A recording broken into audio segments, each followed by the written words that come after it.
Dear students, let us continue our study in this paper, which is environmental chemistry. And in the previous module, we studied about some analytical techniques for measuring water quality parameters, and we shall continue the study in this module also. Dear students, after studying this module, you shall be able to know about the methods for the determination of water quality parameters. You should be able to learn various analytical techniques for determination of different species in water and evaluate the total hardness and alkalinity of water.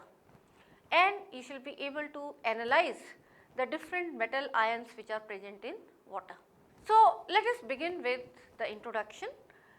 You know that water is linked with human welfare, and thus water quality becomes an important parameter for the entire mankind.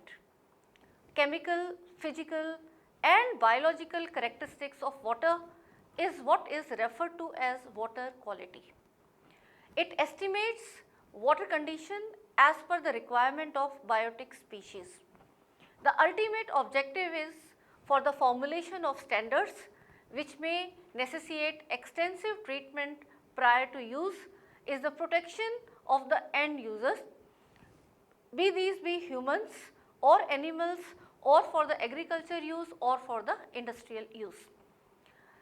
In the previous module, you have studied some of the water quality parameters, and in this present module, you shall study a few more important parameters for determining the water quality for various end uses.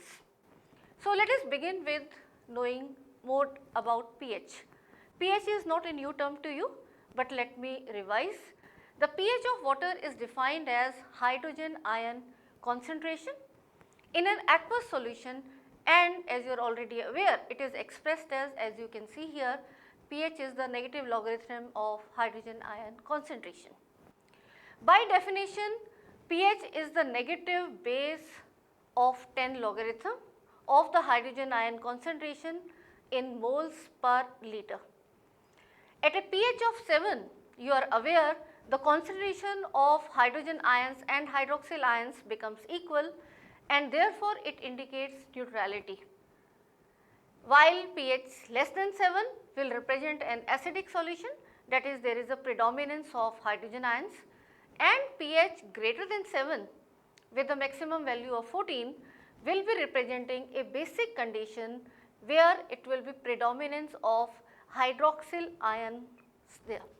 Because of the logarithmic scale, a change of 1 pH unit represents a 10-fold change in the hydrogen ion concentration, and this is quite a large amount. Most aquatic animals have pH preferences from 6 to 9. So, if it is less than 6 or greater than 9, it will be a dangerous zone for them. This range is usually maintained by the carbonate and bicarbonate buffering of naturally acidic precipitation. Due to carbon dioxide solubility, rain that has been affected by no other dissolved gases or ions has a theoretical pH of 5.65. The presence of acidic or alkaline compounds can lower or raise the pH of a water body respectively. The pH of water profoundly affects the chemical processes that may occur within it. If you try to know how the pH is measured, pH is measured by a pH meter using a glass electrode that produces potential linearly varying with the pH of a solution. It is a Nernstian concentration cell with potential controlled by the activities of hydrogen ion, that is, it is A of H plus activity on either side of a very thin glass membrane. The common features of a pH meter are a sensing electrode and a reference electrode connected to an electronic circuit that amplifies the voltages which is produced when the electrodes are immersed in a solution or water sample. The amplified voltage is displayed on the meter graduated in pH units, and that is how the name pH meter.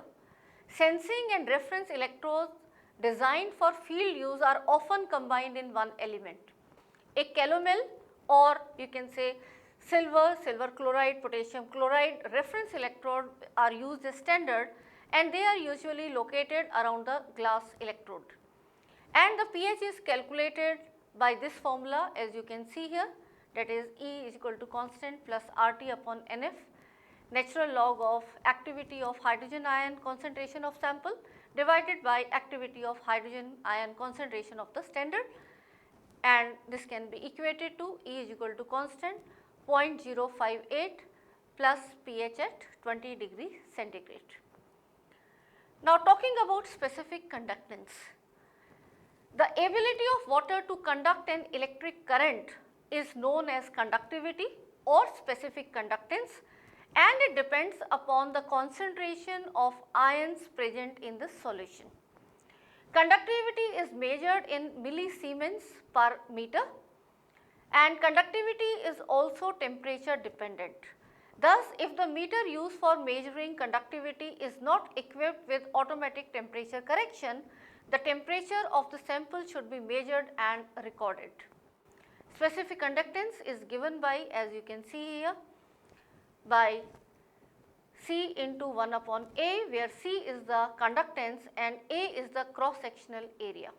Let us see how the nitrogen in different forms is there in these samples, and then how it can be estimated. First of all, let us consider ammonia. Ammonia is a component of fertilizers, sewage effluents and manure. It is naturally present in surface water and groundwater and is largely produced by deamination of organic nitrogen containing compounds and by hydrolysis of urea. Depending upon the pH, ammonia may be present as the aqueous gas, that is NH3, or as ammonium ions, that is NH4 plus. At usual, the natural water pH, the ammonium ion predominates. Under aerobic conditions, ammonia can be converted into nitrite ion, that is NO2 minus, and then further to nitrate ions, that is NO3 minus, through the bacterial process of nitrification. Ammonia nitrogen can be determined by any of these methods, which are spectrophotometric Nessler's method, and this is used when ammonia nitrogen concentration is low, that is around 5 ppm, and by Titrimetric method, and this method is used when the ammonia nitrogen concentration is higher than this. Distillation of the sample is required to eliminate interfering agents present in the sample when the sample is colored and when Titric method is being used. Talking about simple distillation, if sample is colored, the distillation of colored water sample is done, and here you can see in this equation that the water sample around 500 centimeter cube is treated with dilute NaOH and then subjected to distillation, and this is collected over 200 centimeter cube of 0.1 normal sulfuric acid and then finally made into final volume of 250 centimeter cube or 250 ml. Coming to the details in the Nessler's method. In this method, which is the Nessler's method, the sample is treated with Nessler's reagent, which is K2HgIO4 in alkaline medium, whereby a yellow-brown colloidal suspension is produced. The intensity of the color produced is proportional to the concentration of ammonia in the sample. When the ammonia concentration is higher, then the reaction product tends to precipitate, while at lower concentration the absorbance is measured spectrophotometrically at 420 nanometers. As the absorbance and concentrations are linearly related, the amount of ammonia can be determined from this graphically. Chart 1 and chart 2 describe the distillation of colored sample and determination of ammonia and colorless sample respectively using this Nessler's method. So, you can see in this chart 1 that water sample when distilled with NaOH and finally it is collected over 0.1 normal sulfuric acid and made into final volume of 250 centimeter cube. For the colorless sample, you can see here the step 1 is the water sample about 100 centimeter cube is taken and treated with 10% NaOH and 10% zinc sulfate. It is then filtered and discard the first 20 centimeter cube of distillate.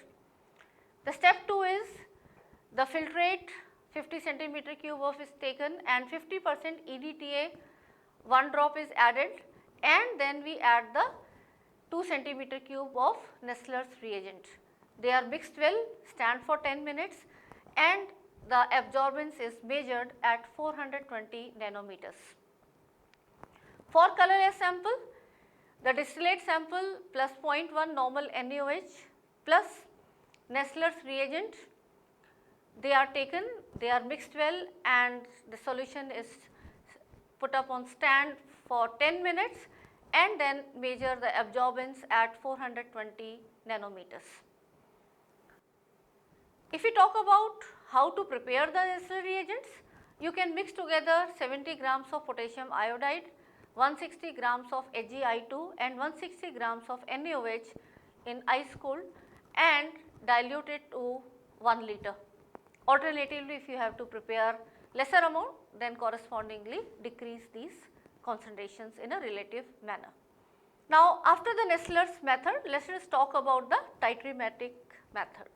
The Titrimetric method, in this what we do is, here the distillate sample is titrated with standardized dilute sulfuric acid using red methylene blue indicator until the color changes to pale lavender. After ammonia, let us now look at the nitrogen as nitrate and nitrite. Under aerobic conditions, ammonia can be converted into nitrite and then nitrate in the bacterial process of nitrification. Both of these inorganic nitrogen forms are highly soluble in water because being ionic. In absence of oxygen, nitrate can be converted to nitrogen gas through the bacterial process of denitrification. As the oxidation of nitrite to nitrate is rapid, natural waters usually have very low concentration of the nitrite, and it is the nitrate which is present in more amounts.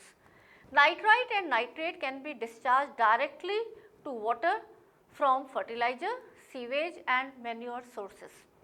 It is most essential to monitor the nitrate and nitrite concentrations regularly in the water bodies, because these may be potentially very hazardous to the health if their maximum admissible concentration, that is MAC, of 50 milligrams per liter and 0.1 milligrams per liter respectively are exceeded.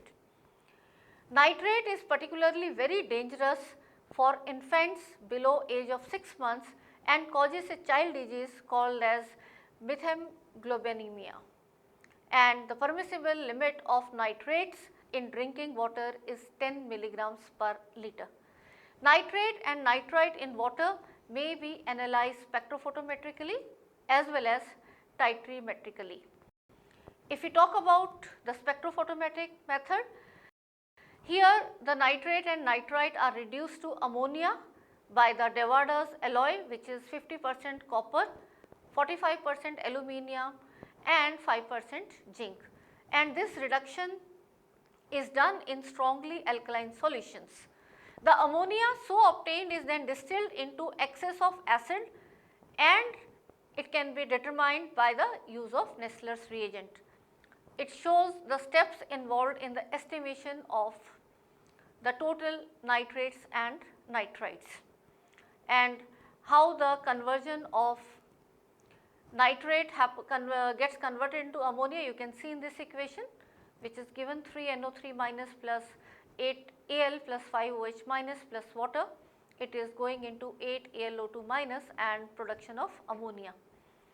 So, what is done here is to around, you can see this in these steps, and to 500 centimeter cube of the water sample, 50 centimeter cube of 10% NaOH is added, and the solution is then evaporated till the volume reduces to about 200 centimeter cube.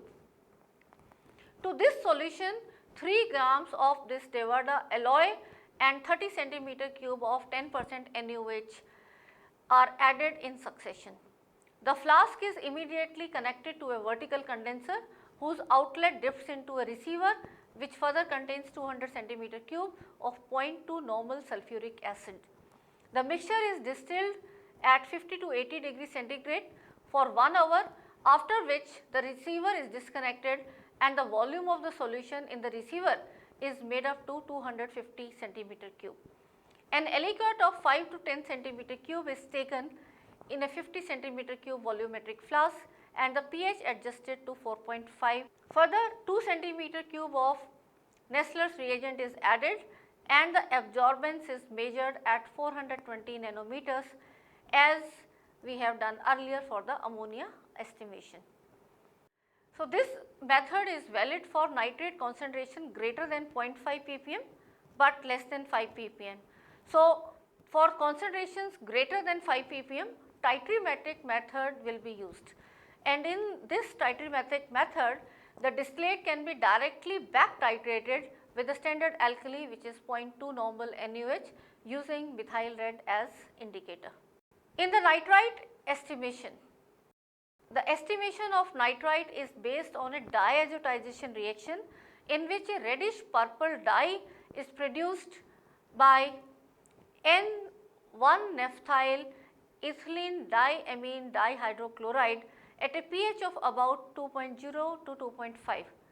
And this scheme you can see here, it shows the reactions which are involved in the formation of dye and its estimation. So, you can see here the water sample around 40 centimeter cube at pH 7, it is treated with sulfanilamide solution made of 50 grams in 500 centimeter cube of 1.2 normal HCl, and these are shaken together and allowed to stand for 10 minutes. You get this sample A, and then sample B is prepared by dissolving 0.3 grams of N1-naphthyl ethylene diamine dihydrochloride in 200 centimeter cube of warm water, mixed, then cooled, filtered and diluted to 250 centimeter cube with glacial acetic acid. Subsequently, these sample A and sample B are mixed. We take 2 centimeter cube of sample B and this is further diluted to 50 centimeter cube, and if there is a formation of purple color dye, it will indicate this. Intensity of this purple color dye is directly proportional to the nitrite concentration, and this is what is measured at 543 nanometers. So, you can see here these are the reactions given. So, first there is formation of this diazonium bound and then this coupling is happening to give this dye. So, you can see this is the diazotization reaction for the estimation of nitrites. Now, after nitrogen, let us talk about the free or the residual chlorine. Chlorine is known to kill the disease forming microorganisms found in water, and hence chlorination of water is a measure to protect public health. This generally results in an excess of chlorine which is called as residual chlorine, that is the amount of chlorine present after the demand has been satisfied, and this can be determined by the chlorine residual test. When it is added to the water sample, some of the chlorine reacts with organic materials and metals and is unavailable for disinfection. This is called chlorine demand of water. A measure of chlorine demand may be required in order to estimate the quantity of chlorine necessary to add to a given volume of water. Chlorine demand may be defined as quantity of chlorine required to produce a residual chlorine content between a trace and 0.1 ppm after 10-minute contact. The measurement of chlorine demand is helpful as it enables in estimating the quantity of chlorine necessary to add to a given volume of water. It is not at any sample you can add any amount of chlorine or the same amount of chlorine. So, this estimation is important and then only the chlorine should be added. The free chlorine reacts instantly with NN-diethyl phenylene diamine, that is DPD indicator, to form a red color, and this color is discharged on addition of the ammonium ferrous sulfate that is ammonium iron 2 sulfate solution. In drinking water, presence of chloride is relatively harmless if the amount is below 250 ppm. The chlorine content of wastewater is higher than that of the raw water. It is estimated by Argentometric method with silver nitrate solution using potassium chromate as an indicator. In this method, 100 centimeter cube or 100 ml of water sample is taken and its pH is adjusted between 7 to 10 with sulfuric acid or NaOH, and 1 centimeter cube of 5% potassium chromate indicator is added. The sample is treated with 0.0282 normal silver nitrate solution until a pink color is obtained. Silver nitrate reacts with the chloride in slightly alkaline condition and this gets precipitated at AgCl, and this you can see as it is shown in these equation. You have AgNO3 plus NaCl giving AgCl plus NaNO3, and potassium chromate also reacts with silver nitrate and you get AgCrO4 plus KNO3. To eliminate interfering agents that which can be sulfide, sulfate and thiosulfate, 5 centimeter cube of 30% H2O2 may be added prior to titration. So, this is how then it is done. Water sample you take 100 centimeter cube, add H2SO4 or NaOH to maintain the pH between 7 to 10 and then add 5% K2SCrO4 1 centimeter cube. Do the titration in the presence of 0.0282 normal AgNO3 and there will be formation of pink color.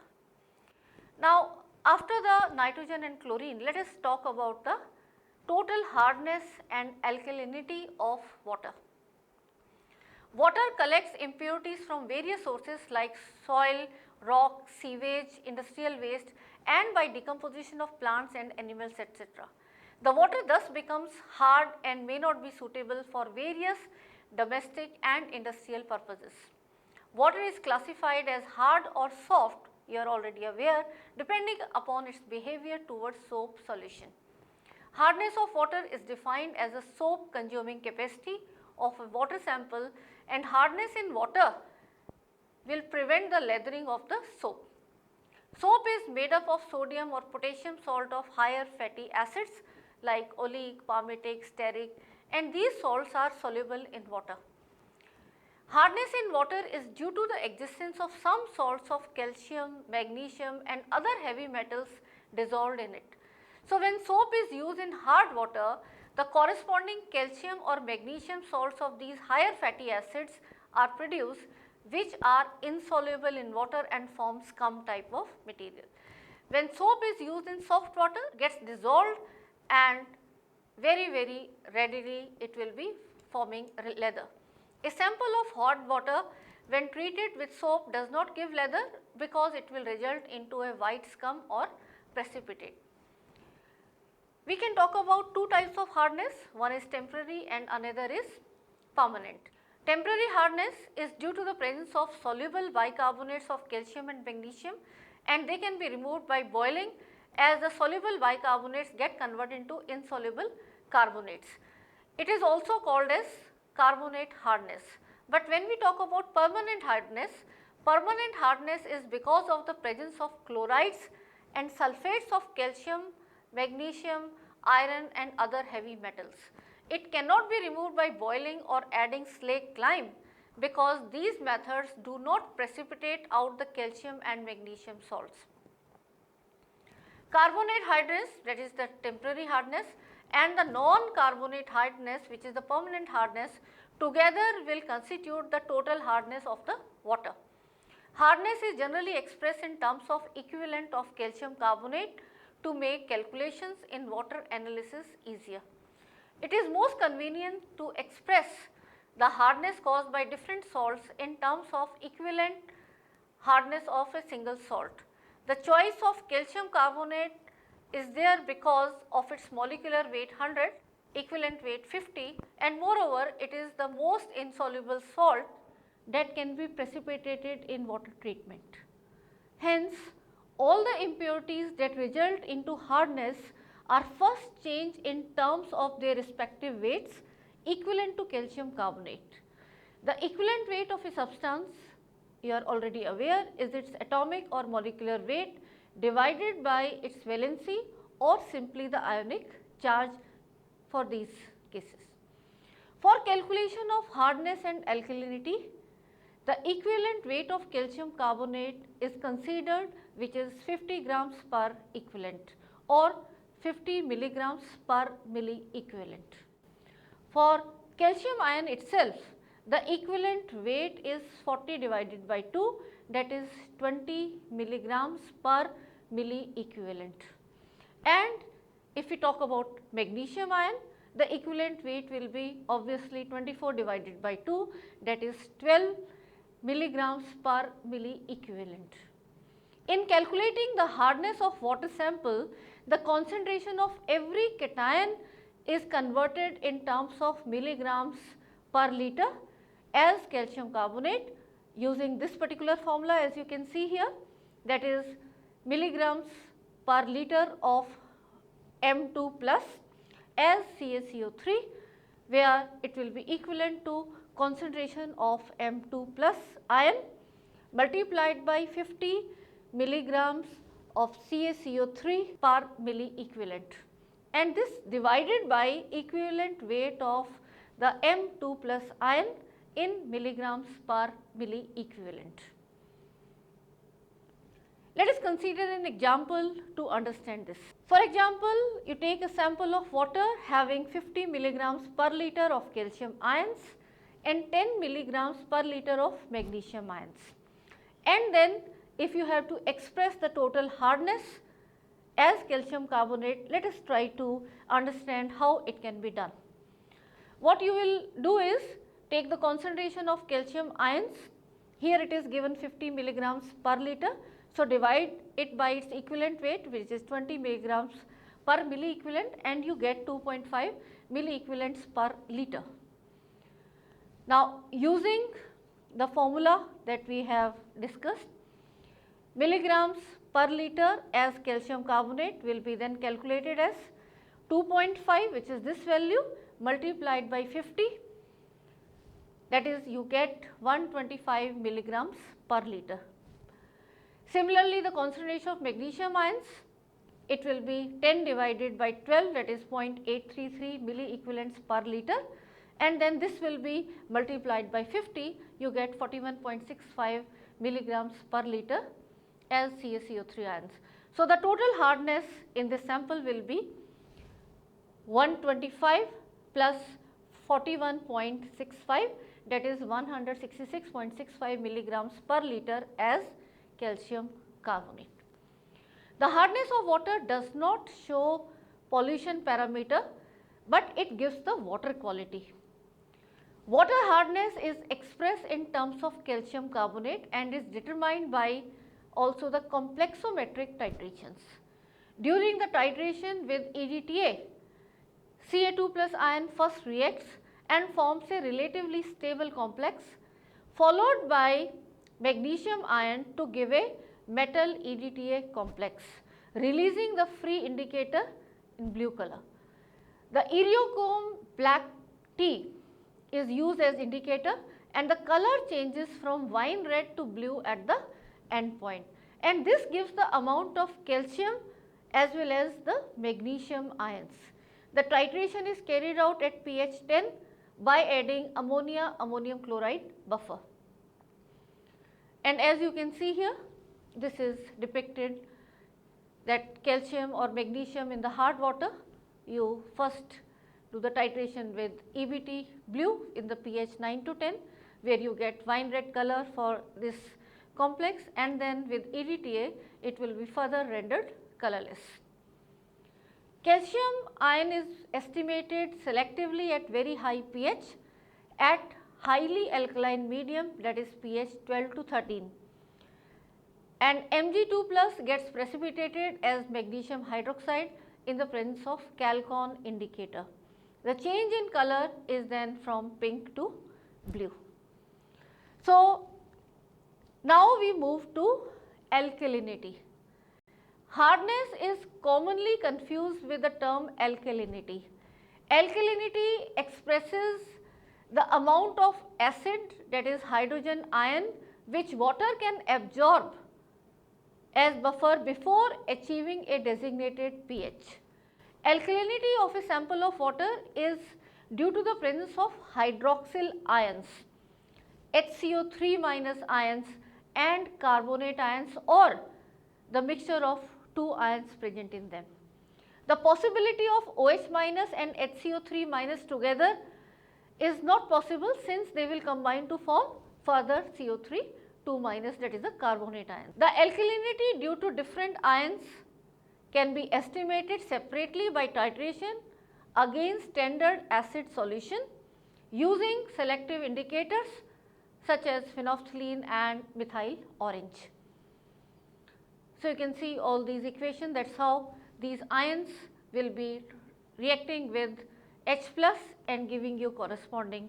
So, alkalinity will be then the concentration of combination of all these ions, that is HCO3 minus plus CO3 2 minus and OH minus concentration, and this total minus the H plus ion concentration will be the alkalinity of that particular sample.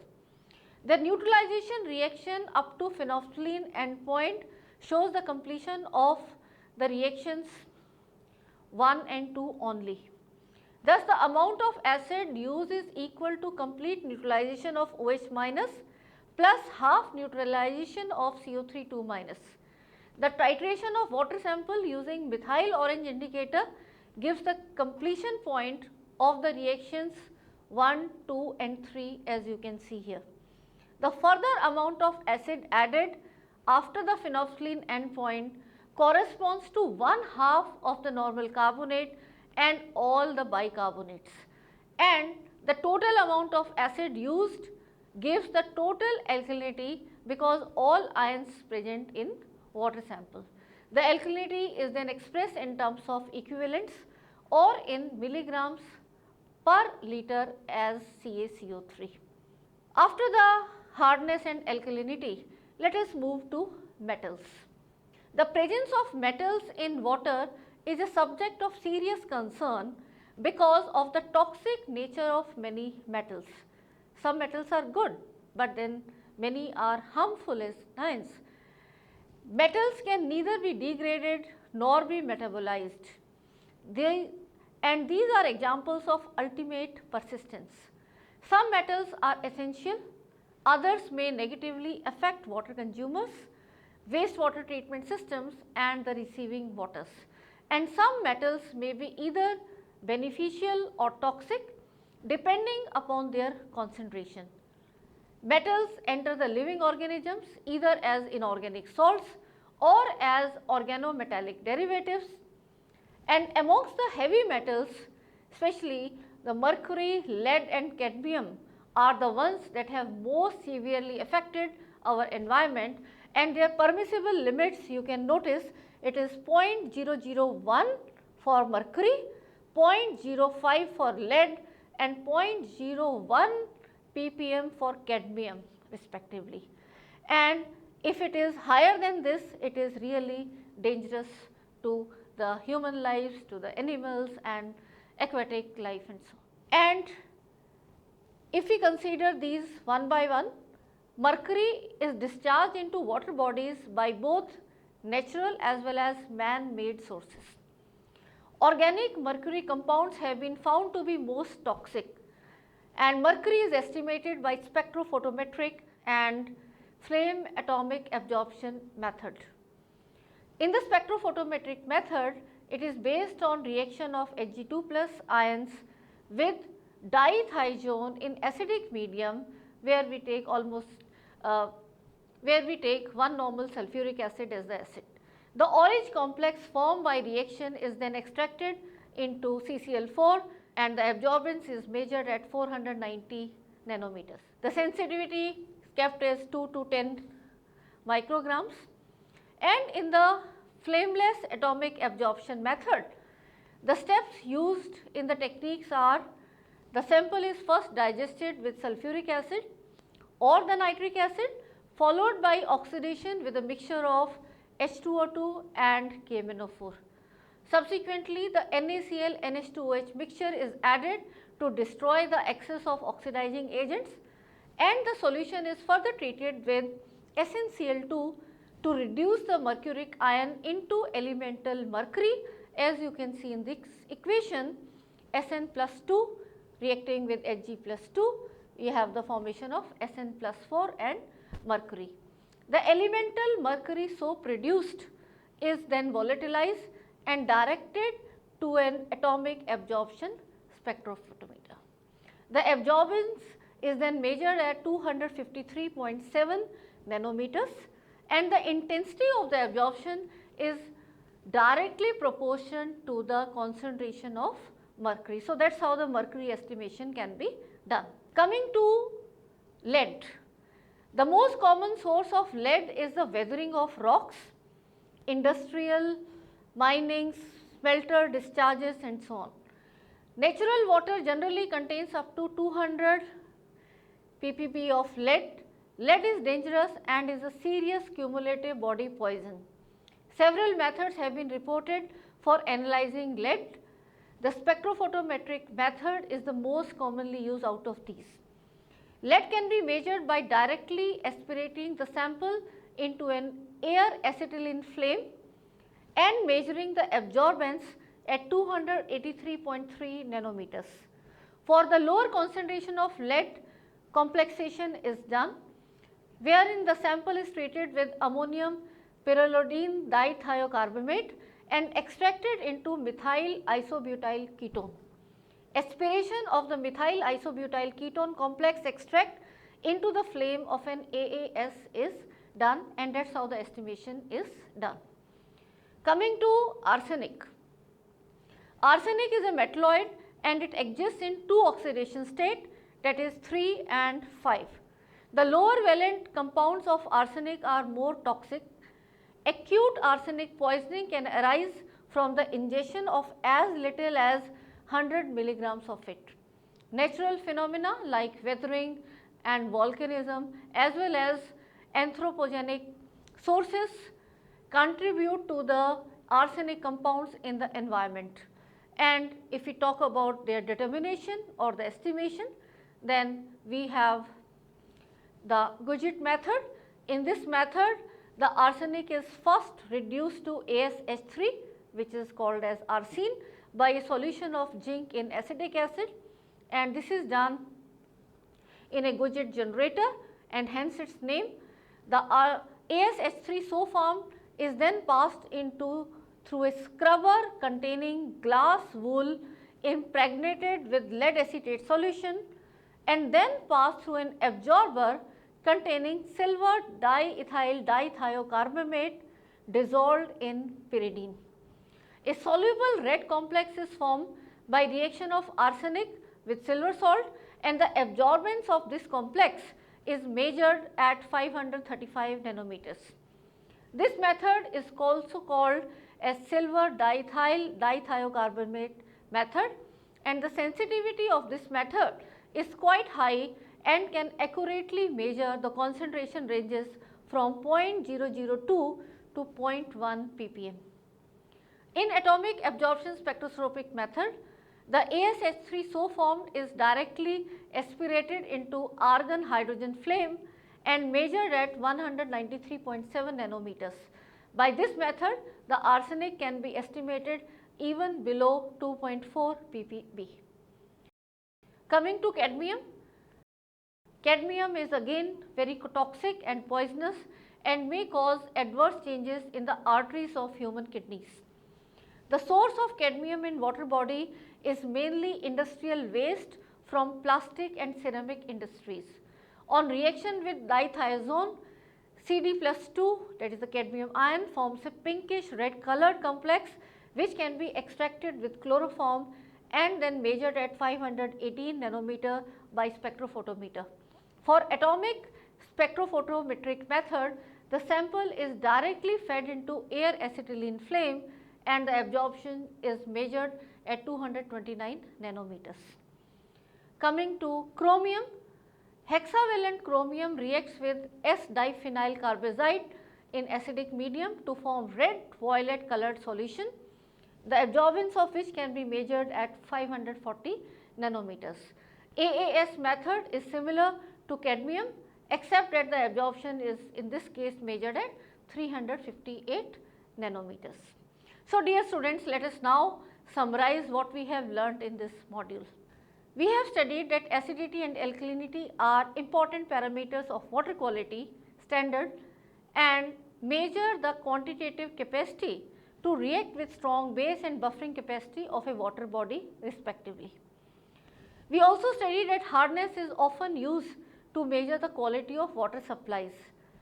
The hardness of a water refers to the amount of calcium and magnesium salts in case of temporary hardness, mostly in association with bicarbonate and carbonate, and with sulfates, chlorides and other anions of mineral acid in case of permanent hardness. We also studied that nitrogen can occur in the form of ammonia, nitrite and nitrate in water bodies and how it can be estimated by either spectrophotometric methods or titrimetric methods.